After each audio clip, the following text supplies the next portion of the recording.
So my title today, The On-Ramp to Your Spiritual Awareness, came to me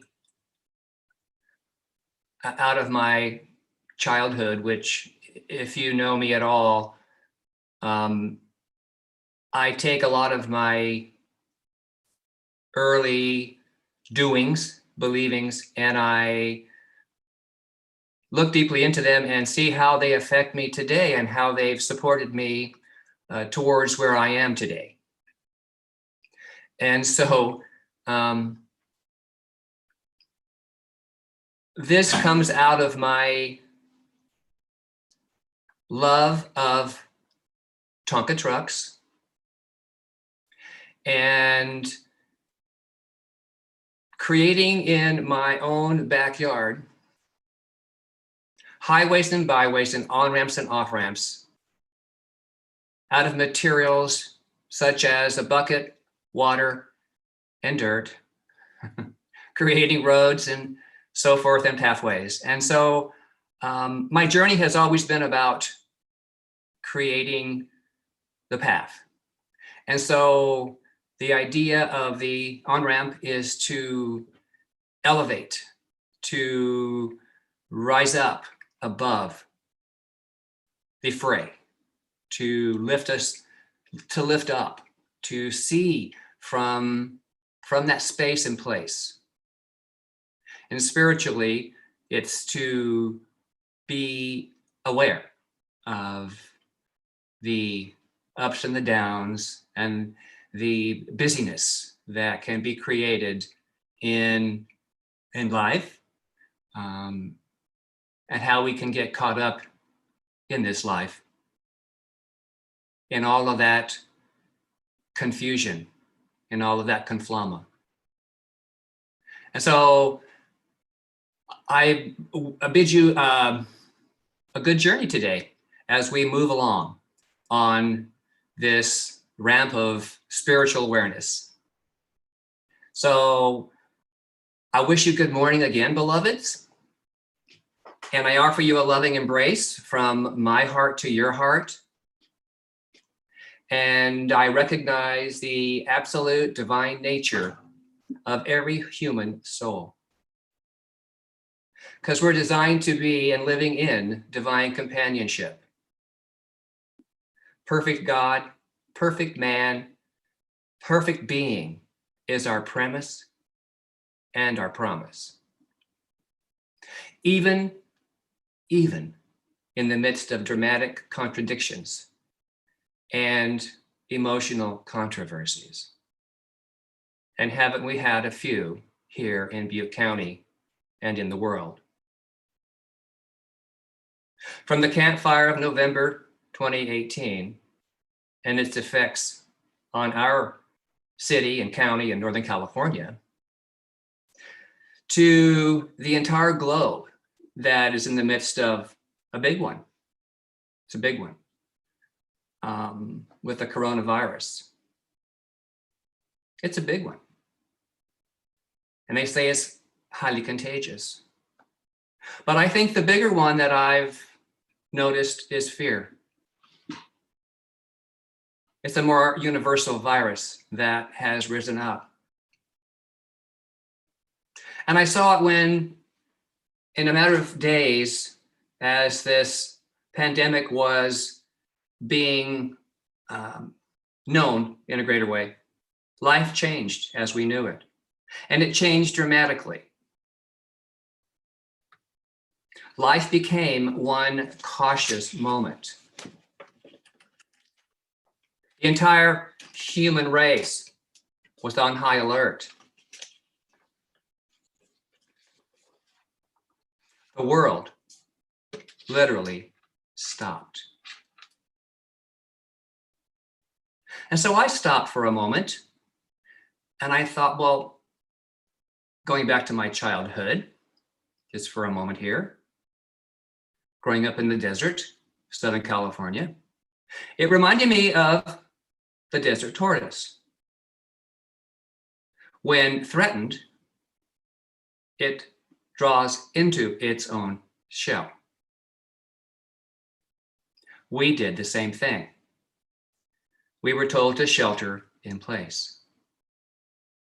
And in this place, the feeling of fear began to grow. And it showed up all over the divine place, resulting in many behaviors that outpictured, and one I called hoarding. I don't know, how many of you hoarded something? Meaning, what did you believe you needed to have a lot of in your pantry or in your home? What was at the top of your must-have list?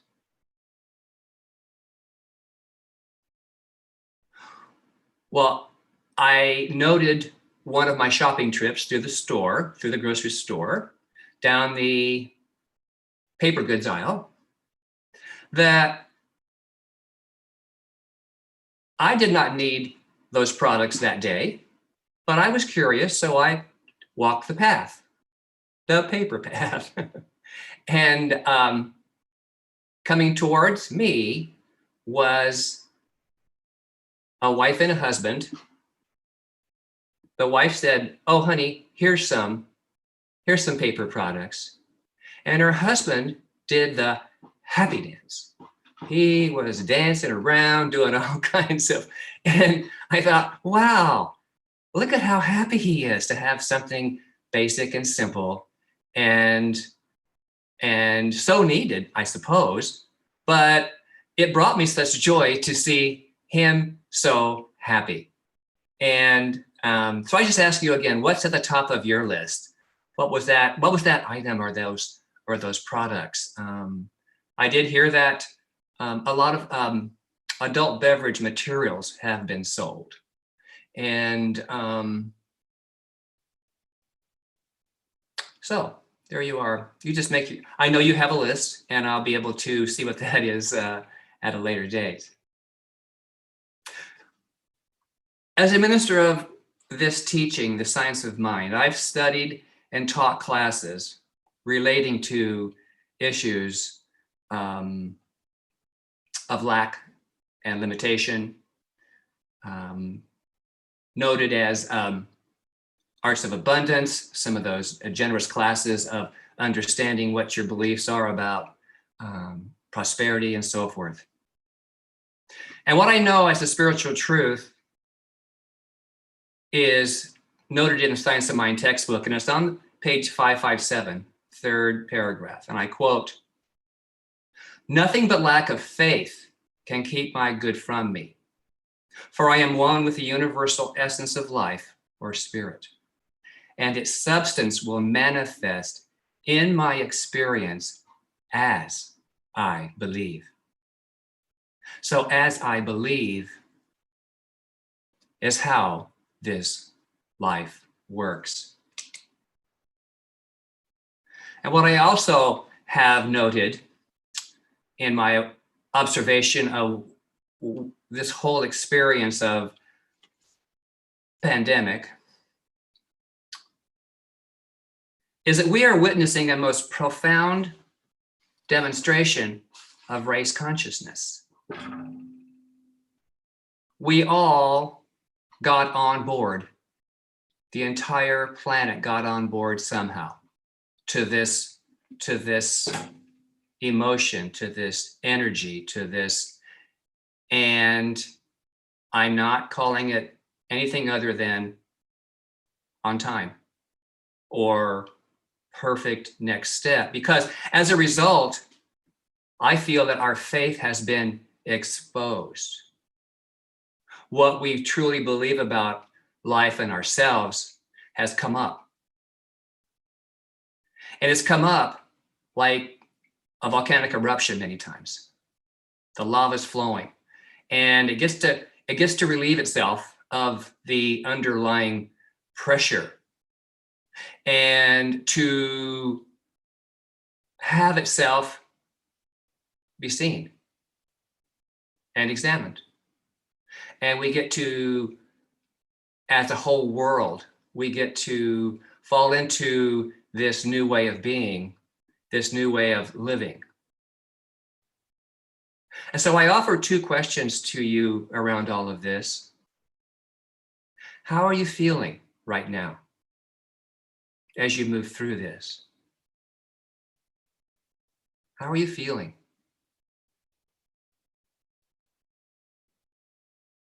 And what words are you using to describe this new, uninvited way of life? Because I believe the answers to these questions will lead you to your on-ramp to a greater spiritual awakening. You know, I believe our mind is, and the mind of God, that one mind is a storehouse of gifts, and that each of us has equal access to these gifts by means of our key of faith. And that key is recognition. Recognizing there first is a gift in all things, without denying the experience, but looking for that gift. Thomas Troward tells us, we are dispensers of the divine gift, and we are in partnership with the infinite. We're in partnership with the infinite. I found experience to be a gift in my life. And even this one, even what we're in right now, even, oh my God moments, because that's what we say, oh my God. And then what do? Do we turn toward God or to the oh my ain't it awfuls? Just a question. What do you do?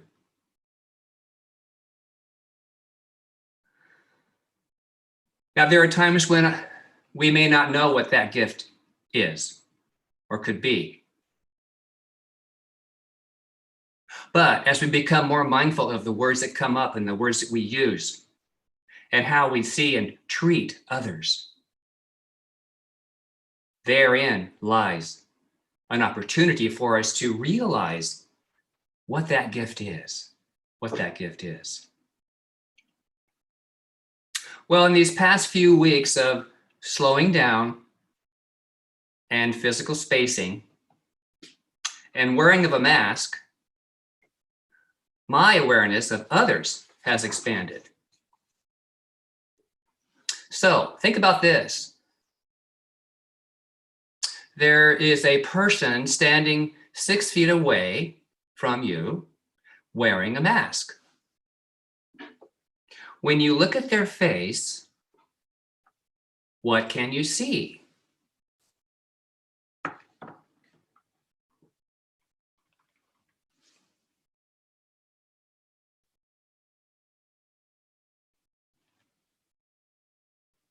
The eyes. The eyes. Now, I was told when I was a child that our eyes are a doorway into our soul. So my gift was remembering that, bringing that to the forefront of what's happening for me now. And I'm seeing people in a new way. They're actually looking back at me.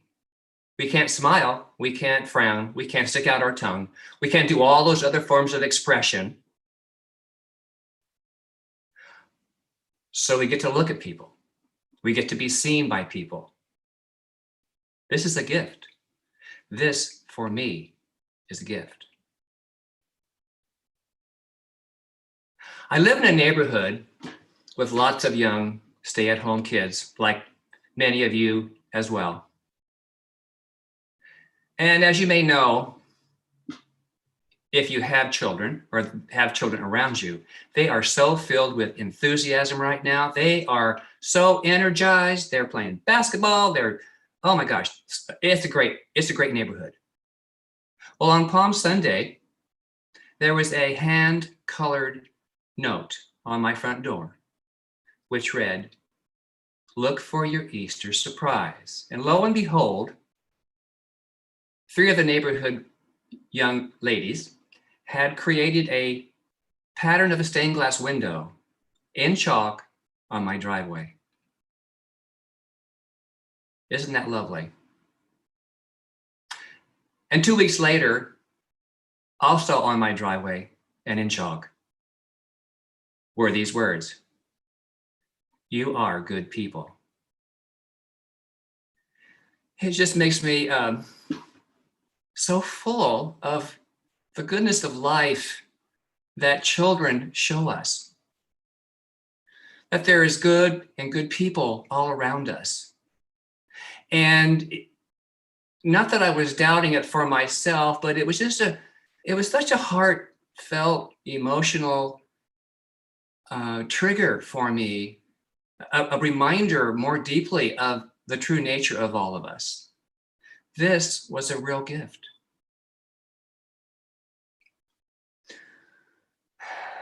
In our recommended book for May, The Essential Path, Neil Donald Walsh writes, "Sooner or later, every thinking person comes around again to this question. Is it possible, just possible, that there is something we don't fully understand about ourselves, about life, and yes, about God, the understanding of which would change everything? It's time to ask that question everywhere. Is it possible, just possible, that there is something we don't fully understand about ourselves, about life, and yes, about God, the understanding of which would change everything?" Well, the answer, I believe, is yes, there is something we don't fully understand yet, but we're getting there. I believe we've been given a critical mass moment in human evolution, a gift to ourselves through all of what is happening in the world. The road is testing us, separating the sheep from the goats. Don't you love that? Separating the sheep from the goats. I'll let you figure that one out.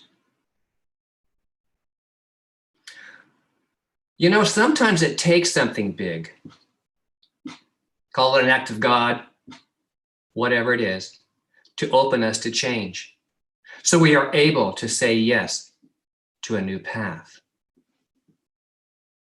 The on-ramp of greater understanding, I believe, will always support us into a new way to be, a peaceful way, a compassionate way.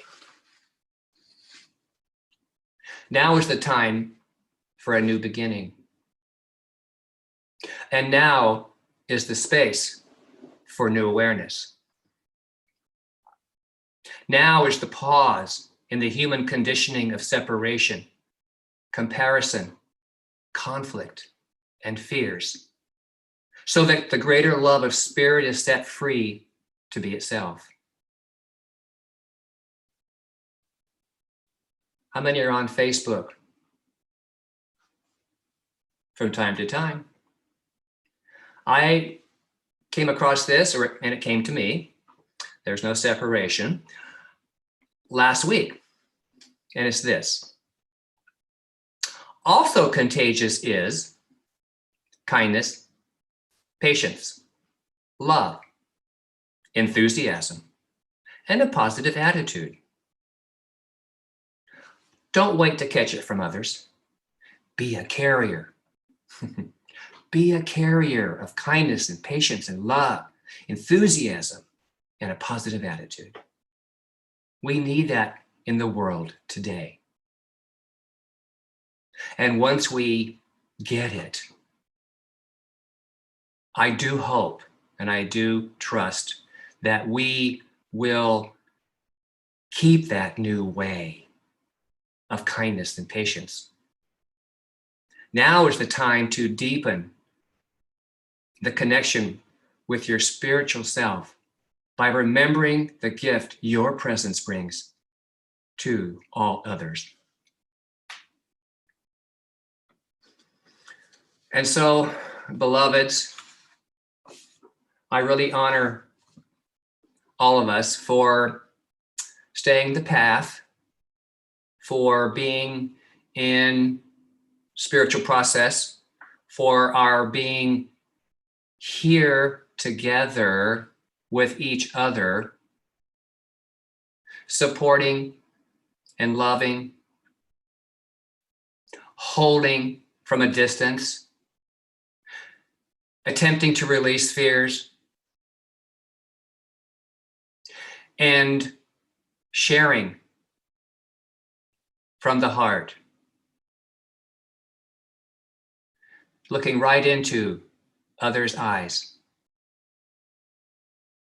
and observing and seeing what is in there. Some people are in great fear and need us to express love. I was at the grocery store the other day, and it was Trader Joe's. They're one of many stores that do a great job with this new way of being. And as we were standing in line, 6 feet apart, they were allowing 5 people at a time to come into the store. It was very peaceful. It was very joyous. And I found myself turning behind and waving to, "Hi, new best friend 6 feet away. How are you doing?" It was one of those moments, as I said earlier, with a mask and our eyes. We could hear our voices, but we couldn't see the expression on the mouth. But it was a moment of fun and connection and authentic being. And with that, the door monitor of Trader Joe's came up the line and asked each one of us, would we mind if a gentleman who was at the end of the line who had some mobility challenges, if he might go in ahead of all of us? You know what? Every single person, about 20 individuals, said yes.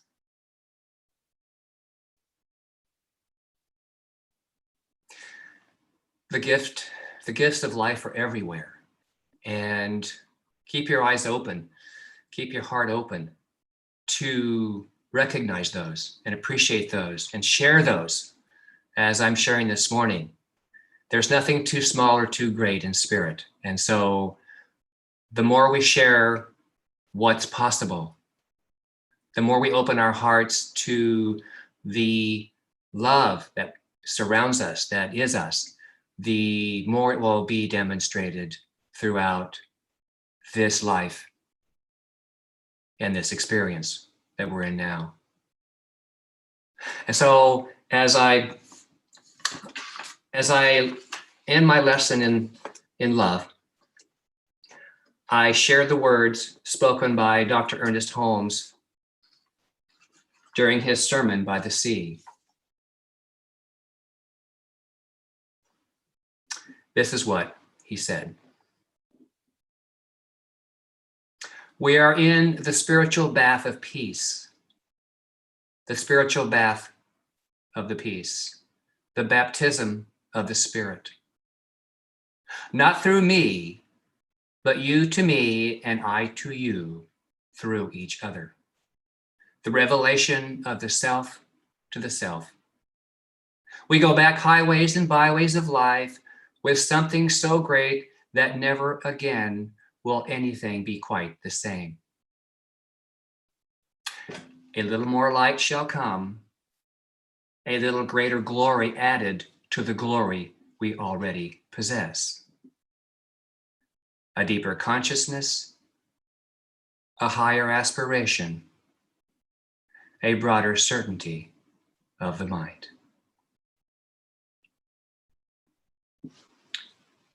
Namaste, and so it is.